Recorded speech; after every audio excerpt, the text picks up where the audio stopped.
state relationships, not center state relationships. Let me now turn to another way of looking at this issue. If you ask any economist what determines productivity, if you ask any economist what determines output, if you ask any economist what determines growth, that economist will say inputs. And what are these inputs? These inputs are land and natural resources. These inputs are labor. These inputs are capital. And of course, whatever an economist cannot explain, says is entrepreneurship. No economist understands entrepreneurship. Entrepreneurship is defined as risk-taking. You have to be mad to be an entrepreneur. Believe me, the corporate sector CEO is not an entrepreneur. He or she takes no risks. The small farmer, the vendor on the streets, has much more of entrepreneurial talent. He's constantly taking risks because he has to escape the municipal authorities and the police who are after him. So entrepreneurship, economists don't understand. I don't think anyone understands. So we come to land, labor, capital. If you think about each of these three are very inefficiently managed in India. One way to define reforms is that reforms are about competition. Competition means entry as well as exit. You cannot have competition when you have entry but you do not have exit. But since the reforms started in 1991 until very recently, name any firm, large-scale firm that has exited. None of them exited. It is only now that for the first time there is the danda of exit.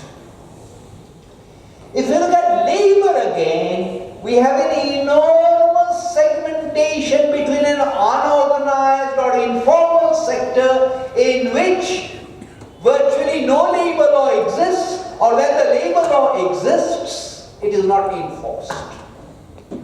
And you have a very limited 8% or 10% organized, where labor laws are so rigid that no one wants to employ labor. And then we come to land. Isn't it a little bit strange that today there are states in India where the cadastral surveys or the land surveys still go back to the 1920s? We still do not have clean land titles. So when I buy a plot of land, I cannot get guaranteed right to that plot of land. All that registration date says is that you have sold that to me. I'm just registering the contract. About the Indian economy, it has often been said that the past is glorious, the future is glorious, it is only the present that is bleak. For the first time, there is probably a sense that the future is blurring into the present. It is blurring into the present because of that young India. In the course of my work, I travel throughout India. And whenever I travel throughout India, I sense a vibrating, pulsating, turbulent, entrepreneurial India that wants to get on It has aspirations. It no longer wants to be stuck at 2,000 US dollars or 4,500 US dollars. It does not want to wait for hundreds of years.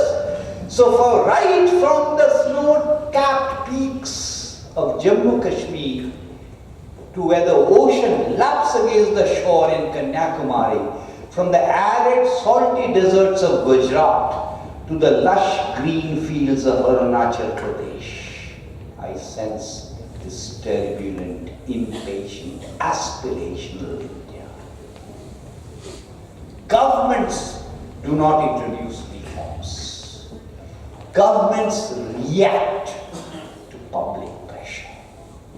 So whether it is the Environment Protection Act, whether it is the Consumer Protection Act, whether it is the RTI, whether it is something else, governments change, legislatures change when there is that pressure. And my final plea to all of you, and all of you I am certain are with me in believing in that future of that prosperous, better governed and more developed India, my plea to all of you is think about what that reform is.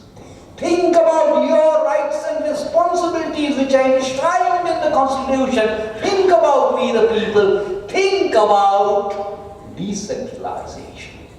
Think about state governments. Think about local governments. Get involved. Because that is the way change happens. And I think Sir Syed would have also wanted that kind of change. Thank you once again for having me.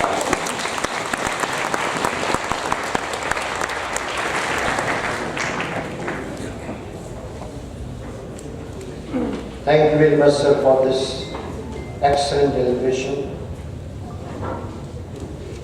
Now, may I request Vice Chancellor